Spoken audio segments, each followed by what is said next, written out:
Welcome to Call Your Hits, a Storm Riders Airsoft podcast.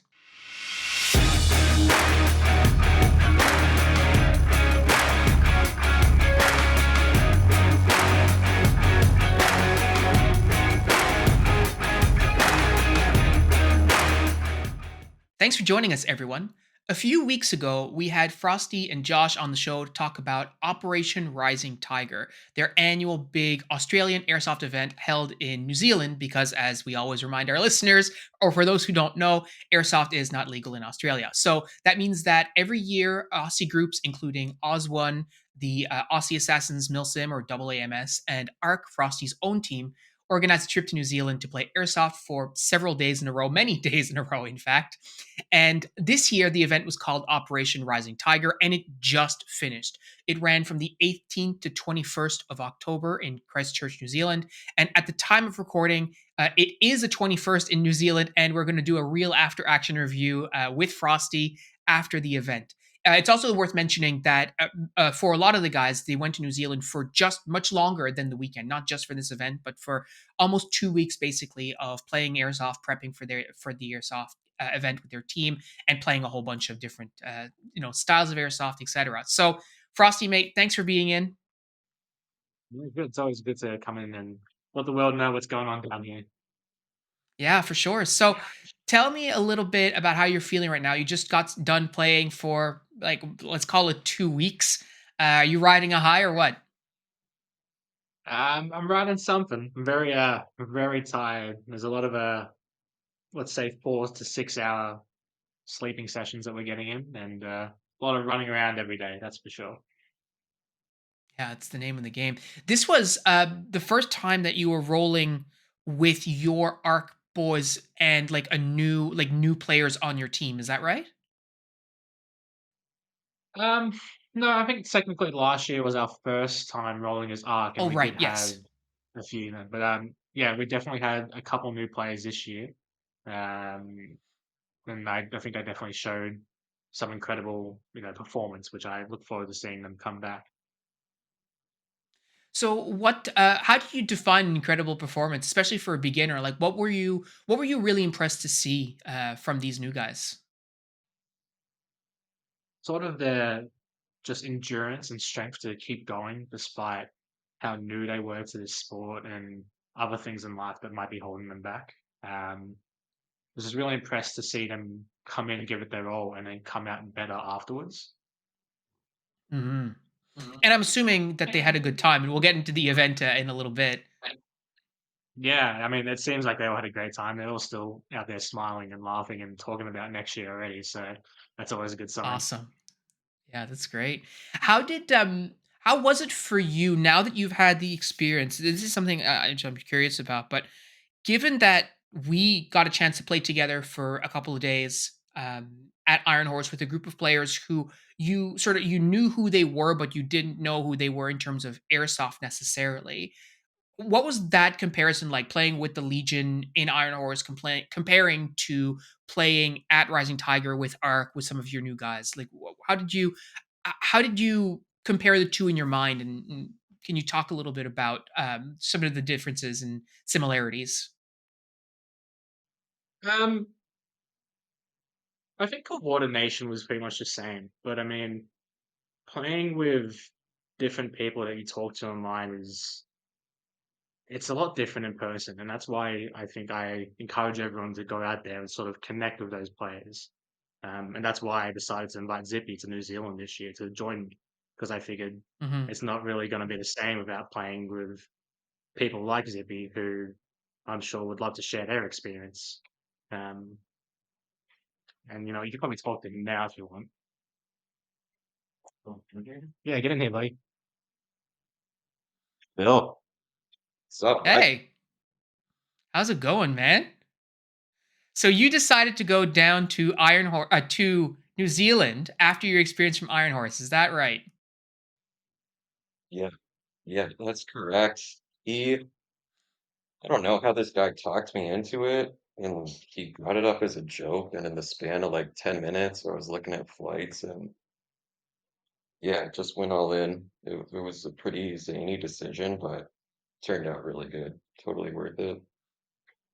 The joys of living in Ontario and finding the flights from there. Did you bring your maple syrup with you this time around? No, I didn't. No. We actually, our other one of our newer players this year, her first time playing Cup, she brought the maple syrup. It's so Mhm. good. She might step in soon and say hi, but we'll see. She's pretty exhausted from these past couple of days. She's been Yeah. going hard. Awesome. So, the other thing I'm just curious about, and like I'm gonna get your perspective on the games and stuff like that. Before we get into it, obviously, like you had a crew of players who are not really like that we didn't expect you to bring down, right? How did you capture all of that? So I know that at Iron Horse, like we had like video, we had GoPros going. Like, did you have a different strategy for capturing any of that stuff as well and making those memories sort of permanent? Back in July, I sort of met this guy who I think is really good at photography and taking photos and putting pieces together for film. You've actually probably seen some of his work. His name's Colin, but you know him as Xenophore. And he was able to come in and sort of do a lot of the filming. He can probably talk to you a bit more about that. Wow. Okay, buddy. Holy shit. Let's go. So Awesome. no, the strategy was pretty much the So, same. yeah. Yeah. Okay. All right. This is a surprise. I did not expect this at all. Yeah, pretty wild. Just keep going. My actual question is Frosty, are you actually in New Zealand or did you just go back to the, United States and Canada? No, no, no. I'm in New Zealand with Zippy and Colin here, and Huck's upstairs somewhere. And yeah, Awesome. we're doing this. This is another Foreign Legion event. That's great, man. So, that being said, this was still Operation Rising Tiger. It's still an Oz one event. And so I look, I am curious. One of the things that we had talked about last time was around like working with the Kiwis, right? And like getting more and more involvement from the Kiwi community and stuff like that. So how many players ended up showing up aside from these lunatics? How many players ended up showing up from the community and like what was the size and scope of the game this year? I think we had about 110 people at the end, which was a bit overshooting what we originally estimated, but it was a Yeah. really good number. Yeah, that's for sure. So what were the games like, and especially for I guess well, Colin, like with your experience at like Calnick and MSW and stuff like that. I guess my question for you is how different was this event compared to what you've done sort of stateside? Honestly, it was like totally different. It was really nice having like a game where people don't just hate each other.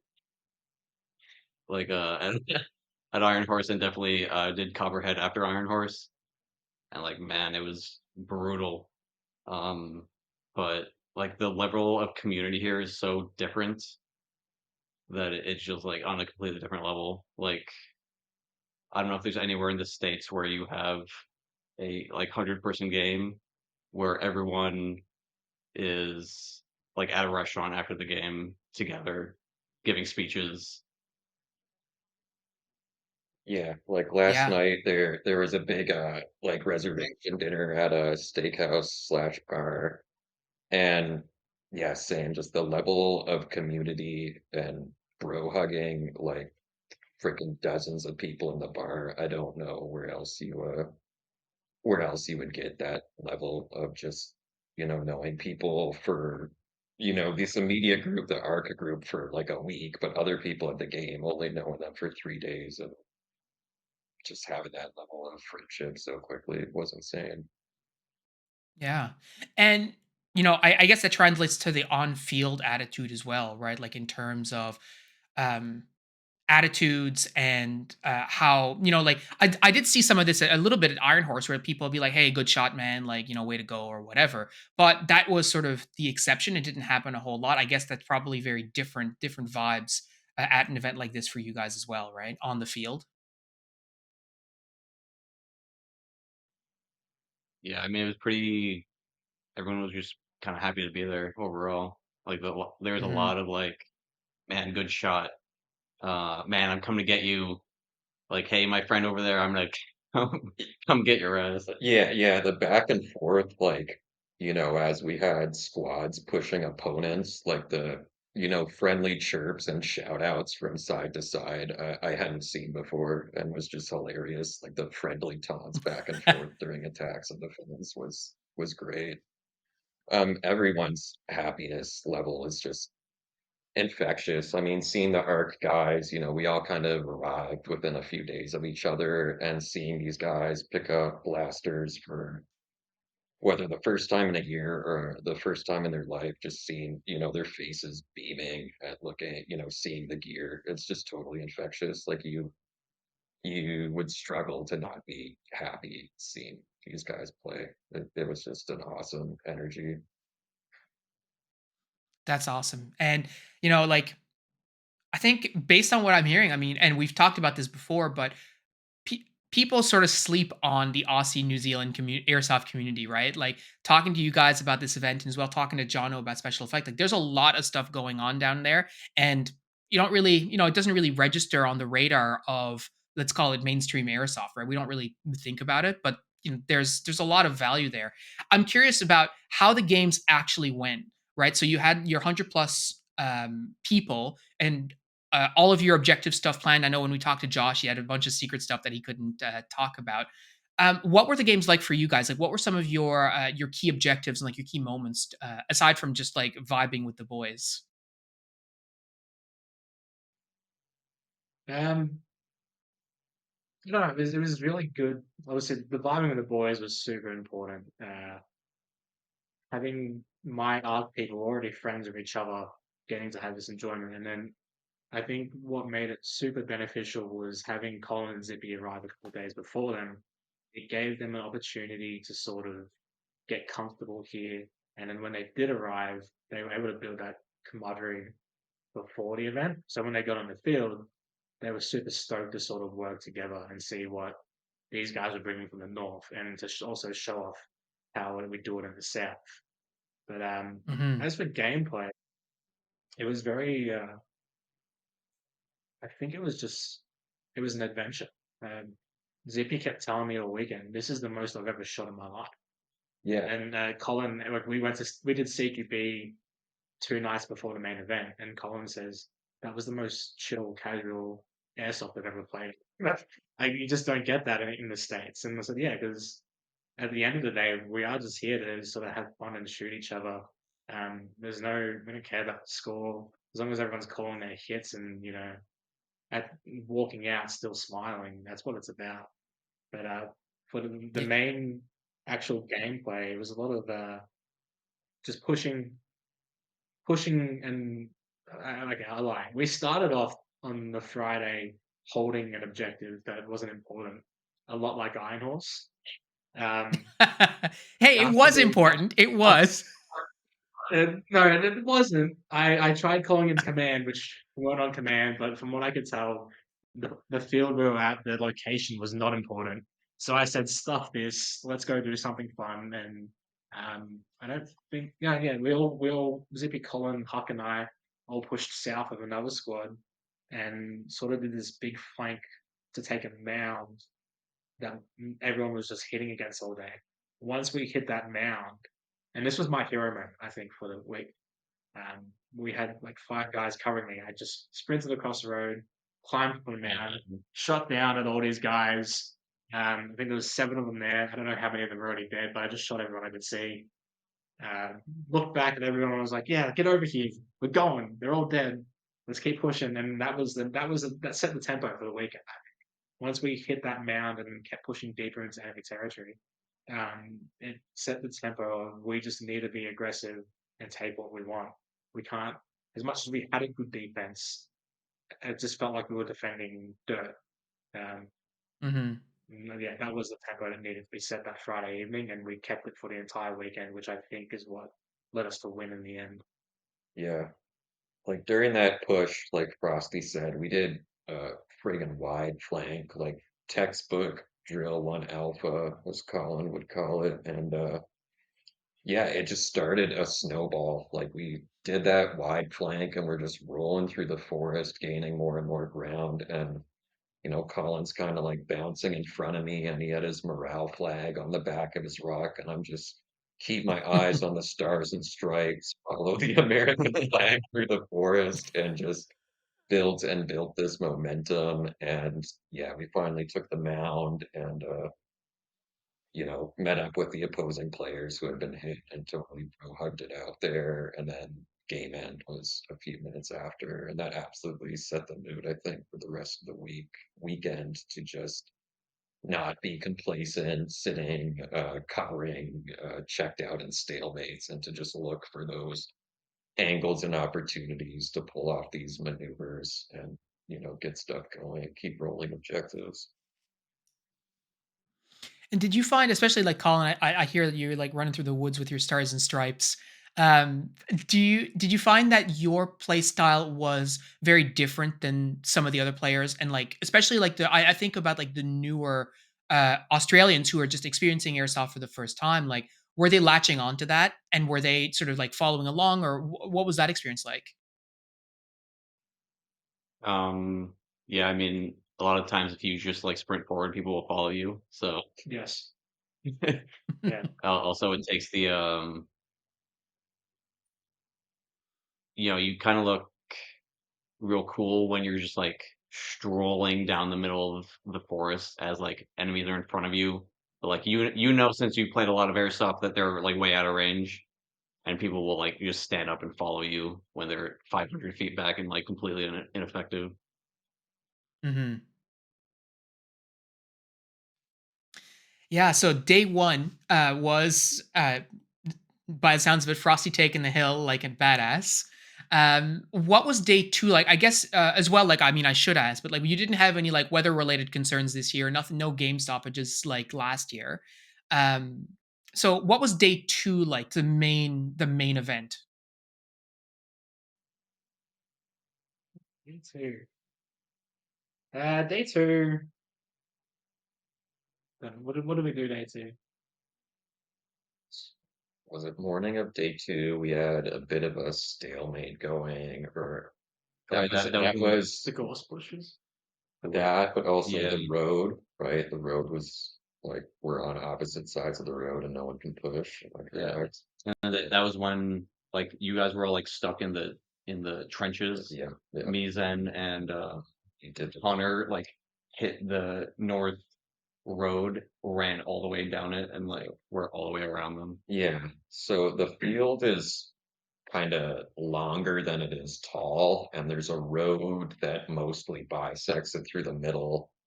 And kind of similar to Iron Horse, you had that issue where you've got this wide clearing and crossing it is just a total pain. You need a lot of firepower, a lot of suppression to pull it off, or to try a really wide flank like Colin and Zen and that did. So that was definitely the morning of Saturday was pretty locked in, stuck, having trouble, either team having trouble to push across that road. The Saturday afternoon, I don't completely recall, but I think we did roll some objectives. Yeah. Saturday afternoon was where it really kicked off for Yes. us. So after lunchtime, we swapped sides for our spawns. I do think the west side is somewhat easier to navigate. But once we got on the west side, we were able to get the left side of the road, which has more defensive structures, whereas the right side has all the prickly bushes. Um, but we basically just took hold of these defensive structures, and every objective that kept popping up was within our reach and basically untouchable to the enemy. So we had this ability where whenever an objective came up, we could just say, "Well, let's get it." Um, so there's a place called Fort Keith, maybe I can't remember. We change the names every year, but this it's normally it's prison. I think this year was Fort Keith. Correct. Essentially, we were supposed to sit there and hold it for some time, but then we were told to go to an objective south, press a button which would start a countdown, and hold that for some time. And then there was a bomb that needed to be delivered to an objective north of us, and that was where twice the points of objectives were. and basically it's plant the bomb and defend that until it blew up. So because we had this good defense already, we just sent small units close to each section, and we had three objectives being captured at one time, which just felt like we were getting it done. And I think that kept the morale Mhm. up for everyone. Because this at the same time, objectives for both teams weren't necessarily known to both teams. We might be told to go down deep into the south and take something, but the enemy doesn't know they have to defend it because they don't know it exists, and vice versa. Right. So when you see a massive force of people pushing one way, but you have no objective to defend that direction, it makes you wonder, well, what have we actually got over there that they need? Why would they send this force here? So when you say we were sending and like we were doing this, do you mean your squad specifically? Were you acting like a bit of a like a command squad, or were you actually you guys doing all that work? Well, the Friday our comms weren't great with our command. That's why at the end I sort of said, "Stuff this, I'm doing my own thing," because I know what it's like to not have direction. Um, and I guess I sort of kept that for the rest of the weekend and took every opportunity I could. I also had a game radio on me, so each team I think had 3 to 4 game radios, which essentially were linked up with the game command. So and whenever an objective came on for availability, I was able to hear it as well as 3 other people on my team. So if I was next to it, I would immediately just say, "Hey, let's do it. Like, we're the best people to do it now." Of course, if someone else popped up and said, "Oh, we're already here, we can do it," I'd let them. But yeah, it was literally just whenever and call came out on the radio, "Go here, get 2 times points. Go here, look for the dog." I was like, "Yeah, we're doing it. There's no point to standing." And did you spring Josh's surprise objective this year? He might have. I don't know. I was a bit out of the loop Oh, when it actually casually, came to the event. Frosty's like, "Oh yeah, no, we did so much. It's hard to tell. It's hard to tell." Well, I mean, Josh is always full of surprises. Even yesterday, he was sitting on a watchtower. He brings out this giant orange piece of tarp. I don't know what it was. Blows it out into the wind, catches the air, and then sits on it like a beanbag. So, like, I never know what he's got in his pockets, you know? Hmm. Um, Colin, for you, what was your golden moment from this event? Like aside from like the Foreign Legion, the travel, all this kind of stuff, like from the gameplay itself, what was your golden moment? Um, Probably, definitely day 3. Um, Me and Frosty were had just run to Burger King, so we were late getting back to the game, and like we're just like getting our gear on, like strolling onto the field, and a guy is sitting with like a basically an electric golf cart, but like kind of an off-roady sort of thing. So he's like, "Hey, I'll take you guys wherever you want." All right, like, all right. So we hop on this thing and start rolling out, which is like down the road. And Frosty gets a call on the radio that there's an objective that needs to be moved. So he starts asking if we can move it with the golf cart, and the answer was I don't know. basically, yeah. Woo. So, which means yes. So, like we roll up to one of the forts that we're controlling, like run out of this golf cart, through the forest into the fort, grab the bomb that we needed, run back to the golf cart, take off down the road to the next to like where we need to bring the bomb to, and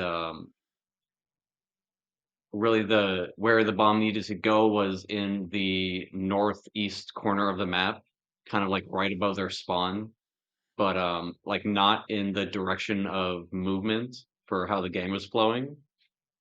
So we just like two-man stroll in there, plant this bomb such that we can take like a really weird angle and cover it. And so we put it down, go hide in it, like over top this hill, and then you just sit there for 20 minutes. And we're supposed to defend the bomb for an hour. Frosty makes a call that we need like some reinforcements, but like 2 more guys show up, and like enemy squads start rolling in, and the bomb is beeping, so they can hear it, and they like, "Oh, here, I found it," and then we're just waiting in the trees for a guy to kneel down next to this thing so we can pop him, and we just like held that objective by ourselves with some extra guys for an hour. Wow. Oh my god. Yeah, I didn't know exactly what was going on there because I was not privy to the Burger King run over the lunch break. I had pieced together just from the cars left over in the parking lot. I had figured a Kiwi here had taken them for food.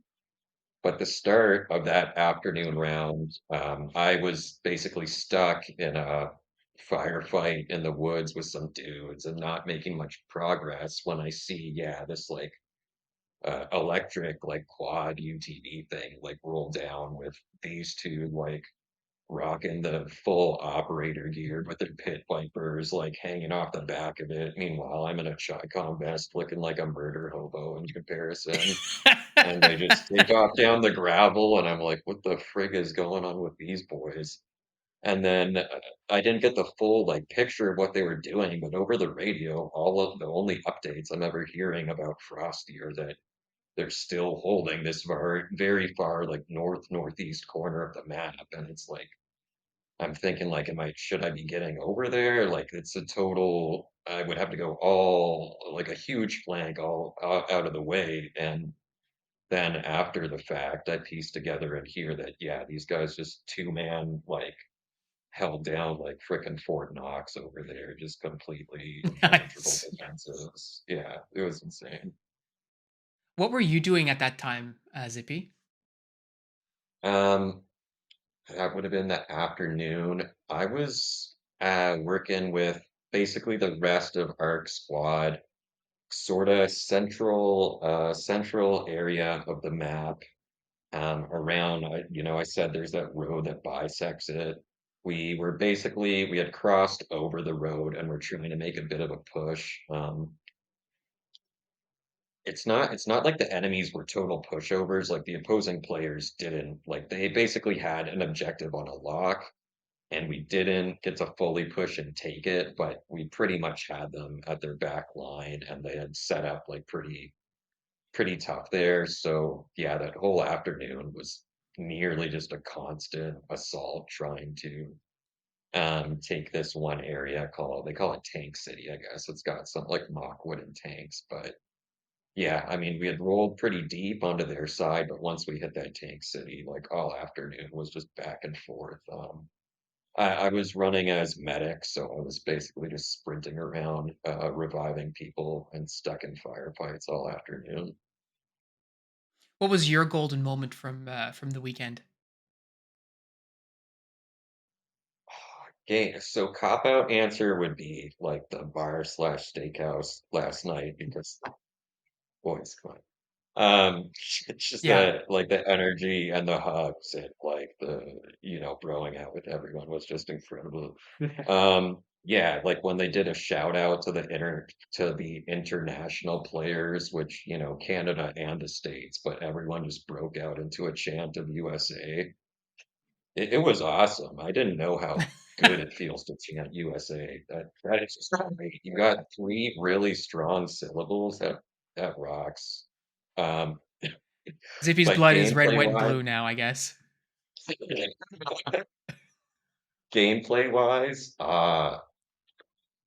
Really, I reckon you really enjoyed the end of day three. That fun, quite up their score. yeah, I did. Yeah, so um, yeah, day three, I had mentioned that well, these guys were holding that one objective, two men, all afternoon.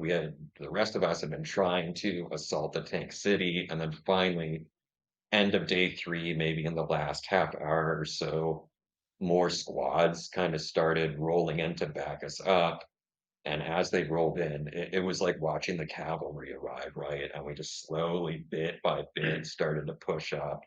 And finally, uh, yeah, basically took it, definitely made like, 40, 50 more meters of movement. And uh, yeah, that was awesome. Just being able to see like the small bits of squads rolling in, and as they roll in, like having that direct impact of like these guys show up, we move up more than move up 20 more meters because of their extra firepower.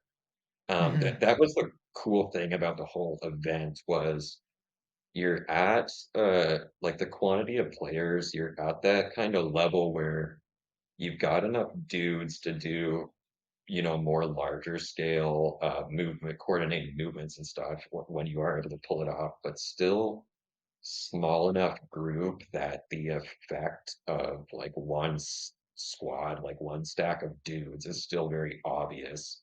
It's not a, I think larger events can kind of be fuzzy where individual or squad level impacts are harder to see in the whole grand scheme of thing. But this event felt like a really good balance of, yeah, the quantity to do like coordinated movements, but still slightly small enough that one squad, rolling up to reinforce an objective, you can just immediately see like the kind of battle line shift, right? So that was That's a awesome. really interesting point because, like, I think a lot of airsofters, especially like myself, who come from very small communities, always tend to assume that bigger games are better, full stop, right? But to your point just now, one of the things that is fun for airsofters is being able to see your contribution to whatever is happening, right? And like if you think about sitting in a tunnel for 2.5 hours, it's hard to see your individual contribution in that, and it requires a lot of effort to be like, no, like we're doing great constantly, as opposed to, hey, I just showed up with my squad and we move forward 20 meters, right? Like I think that is the kind of the benefit that you're talking about is for these small games, and especially for players, I can imagine, like Australian guys who are experiencing airsoft for the first time. It will be even more meaningful experiencing it in that context, as opposed to feeling like just being lost in the sauce in like a 400 player event or whatever, where it doesn't feel like you matter at all. So that's a really, really interesting point, Zippy, for sure. Yeah, What I about would you, Ben? totally hope. Sorry, go ahead. Oh, no, I would totally hope that's how they feel, that they got those like hero moments to feel like a badass, and that like, me and my two or three, four guys rolled in and we, like instantly had a noticeable effect. I hope they got that feeling because you could definitely see it on the field. Yeah, I think like that Yeah. end push, that final push for the not just the day but the whole weekend was so just amazing to see because it was like the end. It was like those old school Battlefield games where you got all the conquest points and now you're just at the respawn point trying to stop them getting out. It just had, like Zippy said, squads rolling up, but we were losing all of our supplies. We had guys dropping out of ammo. I went into this because we had a mini no duff just before, and so the game had stopped and paused. Colin and I had previously died, so we dropped our guns and basically went to do admin and photography. So we get back on the field, and then, well, what ended up happening was we came out and then it switched to be medics because we didn't have rifles. So we're like, we'll just go medic and just run around reviving people because we can't really do anything otherwise. I still had a pistol, but still, I mean, but yeah, so it was all hands in at that point, and then you had other people dropping out. So like my buddy Queen, he was basically done for the day. So then he gave me back my DMR. So at this point, I'm now designated marksman, medic, and squad lead, and I've got 6 other squads with me, and it's just all sort of coming together. And like Zippy said, the squad's getting in there. Every squad has a medic, so now you've got more medics in this fight, keeping people going, keeping them up, and then people tossing magazines at each other. Like, because like I said, I dropped my guns, and then I had 6 mags on me I wasn't using, so I give them to the guys who've been out here for 3 hours who are empty. And then like we had Jumbie was just excellent. Jumbie was great. He's up, he's deep in the front line, and he's just having a day. He's like, I'm out of ammo. My battery's dead. My pistol's gone. And he just pulls out a knife and he starts running around the field trying to stab people. Yeah, were you with, was it the two of us with Chumby when he began his knife, Um, or just me and another dude? well, he yelled that Yeah. like 10 minutes before he like took his helmet off and just went for it. Yeah, Yeah. he had been out of ammo for a bit, and Jumby, he's another member of ARC, right? Yeah. We were behind a mound with another guy. I thought it was Colin, maybe not, but Jumby was, talking himself through it, like, I'm just gonna go for the knife. And you were like, buddy, like 3 minutes left in the game, you gotta send it. He was like, well, I guess I'll take my helmet off. And I was like, I don't know, dude. You're gonna get shot like in the head immediately. And then we hummed and hawed, and I was like, no, vibe check, helmet off, just send it. And he went over the mound, and freak, he made it pretty far, but he did absolutely end up getting shot and took a heater to the forehead. But he Of had his course. moment. He made it a lot farther. I thought he was gonna get domed as soon as he went over the mound, but no, he made a good run for it. And like Frosty said, it was just a sick culmination to see, people running dry. We've got like people running mags across kind of the line we had set up. People are Mm. dropping out from batteries and, switching up pistols or Switching guns too. switching guns to like the Or like taking batteries out of their guns to give it to someone else. got like whoever's got like the jankiest Yeah. crappy gun, we need your battery and like, There's a someone's lot. boomstick. Even when Jumpy first said he's out of ammo, like Colin and I were sort of standing shot, immediately pulled out an extra mag to get ready to throw it to where he was. And then he says, my battery's dead. And we're like, oh, what do we do? Yeah, no, Ammo at it. exactly the same. Yeah. I was with some other guy behind cover, and we heard, "I'm out of ammo. Both go to get a mag. My battery's dead." Oh, okay, well you're screwed there. Yeah. No, it was a great moment, and it's not to make the opposing players sound like pushovers either, No, I because mean, they put up a good oh no, they absolutely did. Yeah. The only all weekend, like we were frequently in stalemates until we kind of had those coordinated moves of like the cavalry arriving or someone pulling off flanks, and that's really the only time we could start taking stuff. Because man, all the Aussies, I think Colin and I both agreed, like they're hard as nails, man.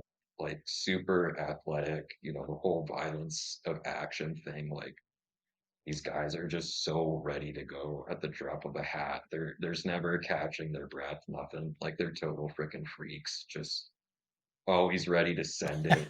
Super like yeah, they're really hardcore. You would not believe that they only play like once a year because their personal skill levels are so far and above that, right?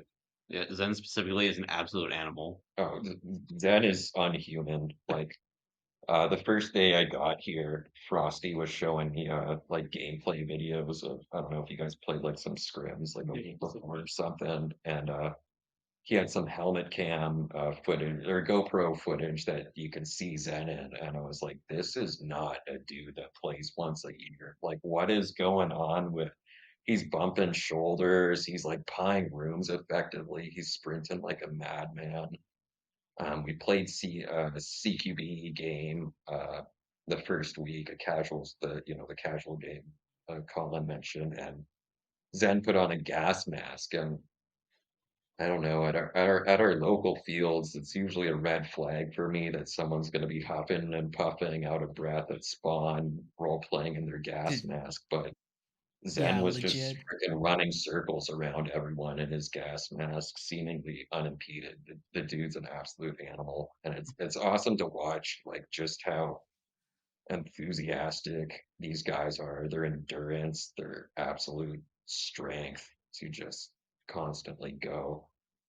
There's no stopping. They're so good. Yeah, it's very interesting, and we've talked about that before. But like, just because you only play once a year doesn't mean that you only play one time, right? There's a lot of other stuff that goes into it, and I'm sure Zen's not. The first time Zen bumped a shoulder with his rifle was not at an airsoft game. I'm sure that happened many times, like at home or doing drills or what have you, or maybe not. Maybe he's just a freaky guy and he's that's how he rolls. But I would suspect that there's a lot of training and muscle memory that goes into having that level of performance before you hit the airsoft field, right? So, which is something we talk about all the time. I'm just curious. Off something that came back to me when we talked to Josh. They mentioned players coming from Fiji. Did that actually happen? No, sorry, not Fiji, Tahiti. Tahiti. Yes, you're right. I'm sorry. They're French speaking, right? Yeah, they rocked up. Mhm. I think there was maybe 5 of them, and, they were killer. They were great. They were just going around being sneaky and, having the absolute best time of their life, killing all the other players.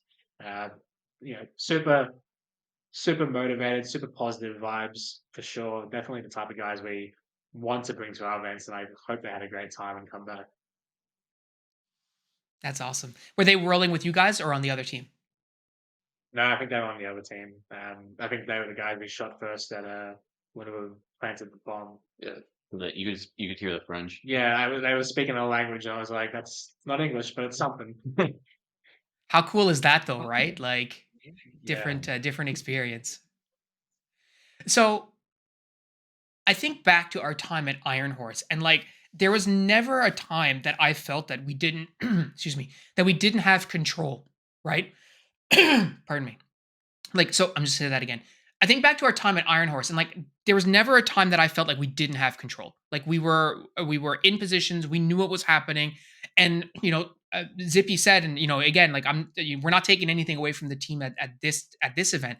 How did that compare to this event for you guys? Like, were there times where you were playing where you felt like, okay, this is getting away from us now? Second half Friday probably. Well, yeah, I suppose it was, well, the first half of Friday until we made that decision. First half. I mean, we were just kind of staring across the road at people. I think. Yeah. Yeah, first half of Like, Friday, stuck staring across the road at people. There was maybe it was Saturday morning that some of us from ARC, like since there was 12 people, we kind of split into like an ARC Alpha and an ARC Bravo. I think it was Saturday morning. Some of us were assigned to like defend a fort from the start, and no, we ended up going against like the entire enemy team and just, oh my gosh, we got like rolled out of that base. Yeah, trying to kind of explain it visually, I guess from the way we were facing, we're sitting in a fort staring straight. To our left is another fort being defended by another friendly squad. Well, that fort to our left got rolled. We're still taking fire from direct, and then the enemy opposing players kind of pulled like a pincer on us, right? And it was a bad time to notice that our fort only had one like exit door. That exit was directly in a line of fire, and a few of us were left over in the fort and just sitting waiting to like get hit, right? Just counting down, the constant BBs rattling the sheet metal and the wood. Oh my gosh, it sucked. And finally, yeah, they came in and mopped us up. Maybe, yeah, I think was that Saturday. I think it was I think it Saturday. was Friday. Was that Friday afternoon then? Yeah. Okay, sorry. Yeah, Friday afternoon. Yeah, I think we got totally wiped in that instance. So they rolled the fort to our left and their pincer took our fort. And after that, I don't know if we got that Friday afternoon. I don't know if we really got a lead anywhere else on the field. Certainly, like the guys I was with, we tried a counterattack, but we couldn't get anything together there. So that Friday afternoon, definitely the group I was rolling with, we didn't feel like any level of map control. We got rolled early and couldn't get it back. We tried to get them, but gained nothing. So.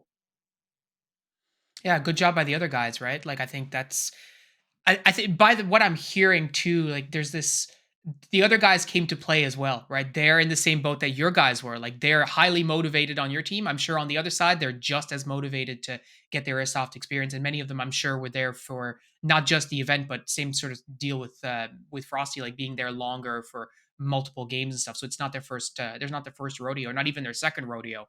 By the time they're rolling up and against you guys, right? No frags at this event either, right? Which is different for especially for you, Colin. I think you Zippy as well. I don't know if you guys use frags at your local and stuff, but none at this, right? I think we had frags. Yeah, we had frags. Like, Thunderbees would go off. Consider, yeah, a few times. okay, Yeah. okay. So no, none of the EG 67s or anything like that, though, right? No, no pyro sort of stuff. Yeah. It's purely Thunderbees and I guess Springer. Bring her like the shower machine. Yeah, but I didn't encounter any grenades this time. I definitely had a few go off, Mhm. but I didn't carry one because I didn't feel like it was part of my kit that was necessary. And I definitely never came across a point where I needed one, so that worked out. But no, I didn't encounter any grenades myself. Right on. So, with respect to this event for you, Ben, in particular, like, what are some of the takeaways with you and your ARC boys? Like, what did you learn with those guys and that you really want to drill in? I mean, you did mention at the start, people were highly motivated, but what did you learn and want to work on for next time with your guys? Um, on the field, I think we're pretty solid now. I mean, I didn't get to spend as much time running with them because I was sort of doing stuff with the Foreign Legion separately, or that wasn't the plan, but we sort of picked up an extra player, which basically distracted us to be in Hmm. other positions. But Zen took off with the rest of the boys, and from what I could hear on the comms, they just had the time of their life. Every time I ran into them, they were constantly smiling, giggling about the kills they got or the things that they did. Always asking for more ammo because they were just shooting anything and everything they could. So from what I hear, I feel like the guys are pretty solid, and next year is just going to be about them getting their own kits set up properly because a lot of them still borrow gear from members who aren't here or um, as such. But yeah, I think they're all just more motivated now to keep doing what they're doing, but do their own personal improvements. And really, that's all I ask of them at the end of the day. As long Hmm. as they're putting themselves in a better position every time, then it's only going to get better. And I know one of the big things that you've obviously you're very passionate about is, meeting other players and stuff like that, but also helping new players sort of find their feet and like find their place in the sport and all this kind of stuff. What opportunities did you have to do that this year? Because I know again we've talked about there's always new players. How did you engage with the new players this year? And what did you see in particular that either maybe surprised you or positively made you sort of like pretty happy that you were there? Well, firstly, there was a lot more females this year, which I want to bring up because it's very uncommon in our sport, of course. And like we did have Huck here, which I think was incredible. The fact that she came all this way, and I loved seeing her put herself together after all the knowledge she's gained these past couple of weeks from the Discord and other source of information she looks at. But she was pretty squared away off the bat. There was a few little things that we touched on, but she definitely excelled in every point that she could. Was constantly looking out for enemies and spotting people I couldn't even see, um, and being friendly to everyone as well. Always yapping to every person she could meet, and just really getting invested in the community side of airsoft too, which I always try to push because I say it every time. At the end of the day, if you can't sit down and drink or have a burger with the people you're playing with, you need to find new people to play with. But even not just Huck, but the Southern Wolves, which is a group in southern New Zealand, they had a couple female players come too. One of them she was incredible. I think this is her third. Irish. Yeah, this was a sort of her third game. She's done a few close quarter games, but this was her first milsim. Um, and she just gave it her all as a medic, and to the point where she actually got one of the Dingo Awards, which I think is really Awesome. incredible. It's very rare to get a Dingo Award for your first year. I think we've done it maybe once or twice before, um, but so those as new players are great, and then of course new players to me. I still was able to have that moment after Colin and I blew up that base in the northeast. We had this ragtag group of guys who I don't know where their squad leader was, apparently sitting back in a corner with a sniper doing something. So I said, "You guys want to rock with us?" And they looked at each other and like, "Do we want to go with these two?" And they're like, "Heck yeah, we do." And we got rolled. We went into an ambush and got destroyed. But we did it with smiles on our faces. So like that felt really good. Mhm. Well, I mean, it's crazy. It's crazy to me that you guys are there. I just like I don't know if it showed on my face at the start, but I was just like, what the yeah, like just absolutely insane. Um, I'm glad to hear that was your reaction because these sunglasses they put on my face are not prescription. I have no idea what your reaction was. You're just a blob to me right now. Listen, that's how I roll most days. Don't even worry about it. Um, I guess, yeah, like I don't really know what else to ask. Like I'm just so it's very humbling to me to imagine that you guys would go and make that trip after the thing that we did in Iron Horse. Like, I mean, expense aside is sort of one thing. Well, I mean, one guy rocks night vision, so who knows? He's made of money. Another question I think is that's interesting, especially for you guys from North America. Like Ben's been talking about his field. We've seen pictures of his field for a really long time. This is your first time going to, obviously, first time going to New Zealand and playing airsoft there for sure.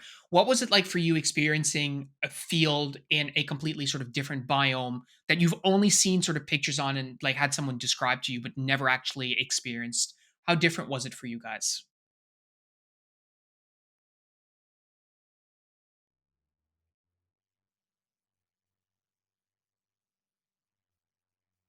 The same, like complete, not, it felt completely different in some ways. I mean, it's not like a totally alien landscape, like, it's not like a desert or something. It's still a forest, which I'm used to, but not used to like that many pine trees like back home. It's all broadleaf forest or whatever. But their field is super rugged, which I'm not used to. And not in like a mountainous way, but it's just got all kinds of like divots and mounds. There's a bunch of like rabbit den like holes to fall in, which is great. And they've got this like plant, like a bush here called, it's a gorse. Yeah, Yeah, gorse. Um, and it's just a horrible thing. It should be bulldozed, I wish. nature's barbed wire. But yeah, yeah, it's super thorny. Like you wouldn't should want stream, but like, some of our arms and legs are just shredded up. It's a super thorny plant, and there's absolutely tons of it. It was basically it was unavoidable. At some point over the weekend, you were going to have to trudge through it, and that stuff was pretty miserable and also interesting how much it affected and like forced movement that back home we don't really have any kind of shrubbery that is completely impassable, right? Like Hmm. if you have the willpower, you can get through it. Whereas this stuff, like there was plenty of bushes that there's just no going through. You would be shredded up and lacerated, bleeding. So yeah, that freaking bush, the gorse was something else, and just the ruggedness of really needing to watch your footing to not roll an ankle. I think one of the nights they were going to run like a casual pickup night game kind of thing, and I didn't go. And the main factor for that was just that I don't have NVGs. I only have a flashlight, and I was like legitimately too scared of like breaking an ankle internationally and still having more days left of airsoft. Like that field is just like so many opportunities to twist your ankle. Um, so trail shoes were Yeah, I actually mean, nice for that, I think. Sorry. yeah, no, I mean, I think that that's legit. How quickly did you realize when you were playing that, yes, this is like sort of impassable terrain, and we can utilize that, in to shape the battlefield or the battle space, right? Like to see how enemies are moving around it and stuff. Like how quickly did that come to your mind? Morning, the first morning. So that was, and Friday morning was when we did that huge wide flank. And I said, bounding through the forest, keep my eyes on the flag when I can't see anything else, right? Mhm. Kind of what motivated that huge wide flank in part was so in part it was we're stuck in this stalemate holding a not super important objective. Okay, we'll kind of try like a short flank around, maybe 20 meters or whatever.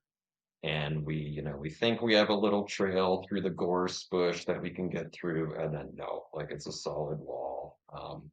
If there's this little route we could try to take, no, okay, that way's BB's.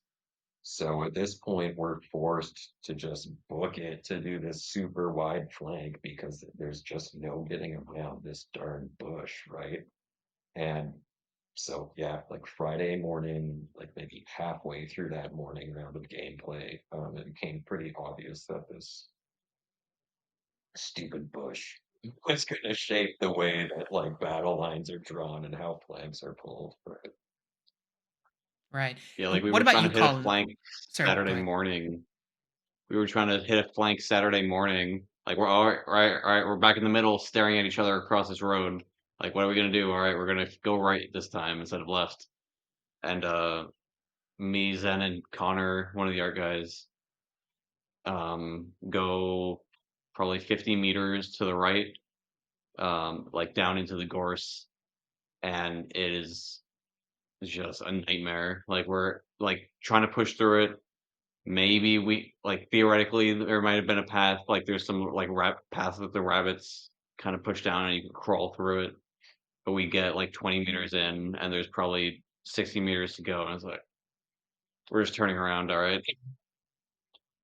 yeah, Frosty, you said nature's barbed wire. That's totally it. Um, it, oh yeah, stuff is nasty.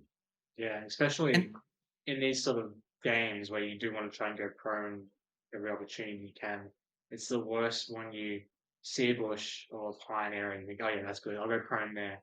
And then you end up lying on dead branches or, leftover needles from these gorse bushes. It's a very uncomfortable feeling for sure. Yeah, as medic, I felt bad sometimes because their medic rule is you can drag them like a certain distance, and it's not like an AMS game where you have to like physically drag them with all your strength. It's more, put your hand on their shoulder and guide them. But then usually, I was in a position that, I'm saying like hey, I'm gonna come over as medic. When I do, I'm gonna pull you over this way and we're gonna like go low so that, we can't be shot at. And often, I'm telling people, okay, drop down so I can res you, and I'm kind of having to force them to lie down in like a bed of thorns. Frig, away she goes. Sorry. yeah, yeah, that's you don't get to choose. Colin, I know you've played airsoft like all around the states on different kinds of terrain and stuff. How did that compare for you? Was it just like just another field, or aside from the gorse bushes, like what was your impression?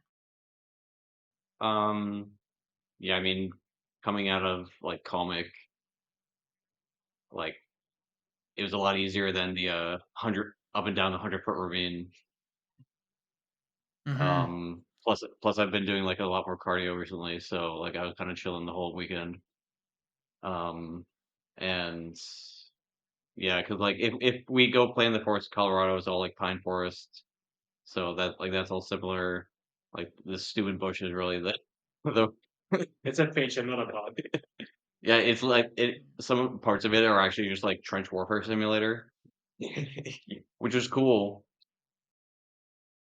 Lots of micro terrain and stuff like that to utilize as well, right? So at the end of the day, guys, was it worth it? Absolutely. I was trying to figure out how to like make a 100 emoji with my fingers. It's not coming to me, but yeah, absolutely. What are you bringing back to your communities that you hope you can sort of instill, not necessarily your actual total communities, but at least your groups and stuff that you can instill from what you experienced at this event? Yeah, I'm not sure if like literally instill as in like a mentality to players, but what I was inspired by here was how they're so collective about their gear, right? Like a joke that it's like setting up an airsoft militia here, that they've just got whole racks of gear and pass them around as needed because, they have people coming over for the first time. They have, everyone only sees this stuff once a year, right? And back home, Fuggermeyer from the Discord is kind of trying to get games set up to run on his land. And we had talked about like, or I had said, like, I just wish that, if we actually get games running at your place, I just wish that we could build more of a community because I'm running dry on personal friends interested in airsoft. And he said, like, man, if we just had gear to loan out, like, he would have plenty of people interested. So that seeing, their equipment set up and that communal like passing stuff around is kind of inspiring me to like, how could we kind of do that back home if things were to kind of come to fruition, like what what's kind of like the cheapest way we could just set up like a fleet of people to come out and just try the game and just play it, right? Yeah. What about you, Colin? What's sort of inspiring for you from this event? Um, I feel like the Sunday dinner was like one of the more inspiring. Well, Oh yeah. Zippy loved hugging everyone after he got like 3 drinks in, but Yeah. like Like he e- does, e- like he even does. like even the fact that they're doing it, period, is like super inspiring. Um, it's hard to see like exactly how you would kind of introduce that to a community, but like I think if you could get to that point, you just have so much of a friendlier community. It would like be so improved overall. Mhm. Even like I was going to suggest, Phil, even after some of the sort of mill sims you've been running, like Spore Cloud, if there was time at the end of the day, if you guys could have a barbecue on field and just everyone hangs around afterwards, still in the kit while they're packing up, and you have a couple of guys designated to be cooking some meat on the barbecue, and you just sit around, have a can of drink and something to eat before you all head part your ways. Like that is a way to sort of finish a game of after a long day and just talk about the experience you had that you otherwise might forget when it's not fresh in your brain. Definitely. And to be fair, that's something that we did plan over this summer. We had our local community day where unfortunately we got rained out and fogged out because Newfoundland, but it was the thought that counts, right?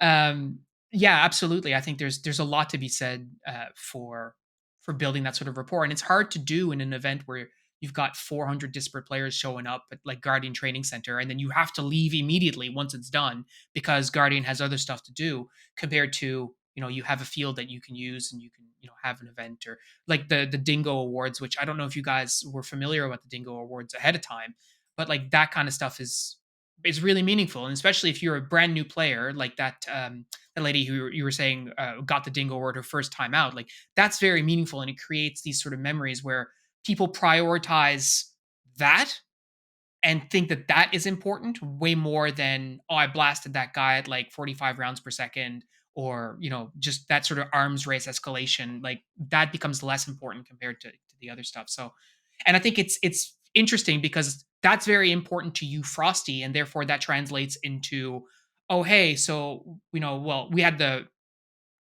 I'm getting another error here. We back in? Yeah, okay, we're back in. I was gonna say, like, for you, Frosty, like that translates to a lot of stuff. Like when we went to Iron Horse, we had our sort of team dinner and all this kind of stuff, right? But also the whole idea that you would even consider it's like, hey guys, you should come to my event that's literally on the other side of the planet. And the guys go, yeah, that seems like a reasonable idea. Presumably that's what your inner monologue was like. I don't really know for sure. And then for Huck as well, as a brand new player, to be like, oh yeah, I trust these guys. We're gonna go down and like, have a Foreign Legion event and like that speaks volumes to the level of prioritization of community versus like it's community first and airsoft second, right? Well, I'm over the moon that you guys got a chance to go down there and to experience that.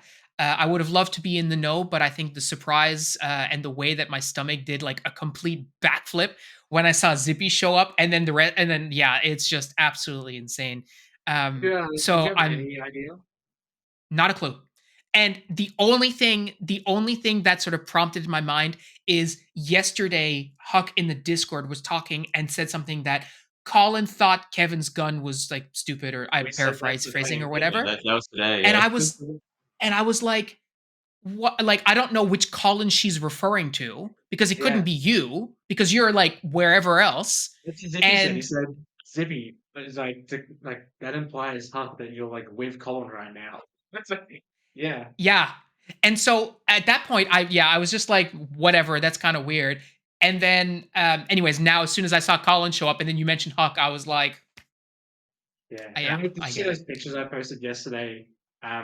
One or two of them were of Puck and two were of Colin. Colin was rocking the American flag, of course, but it was Mhm. from their behind perspective, so you couldn't tell it was them. Yeah. Well, I have to go back and check Colin's behind out a little bit more and make sure if Oh, I can Zippy see the was difference. all weekend. Yeah, I I was yeah, I was in a couple positions that I was like, would it be weird to pull out my phone right now? But I don't know how it is. Should have. Yeah. Well, it was awesome to have you on. I'm so thrilled that you guys got the opportunity to do that. It's just absolutely phenomenal. Um, Ben, I can't thank you enough for making this happen and surprising me with this. I think it was super awesome. And guys, for those of you who are listening, if you ever want to do something like this, all you have to do is join the Discord, start talking to us, and become a member, a valued member of our community. And then who knows? six Sky's the weeks. limit. 6 weeks is all it took to get Huck to come, so not even. Yep. Yeah, the Get sky's on the the limit. disc get on the Discord, book the plane ticket. Yeah. It's that easy. All you need is money, right? It's like nods. If you have money, anything's possible.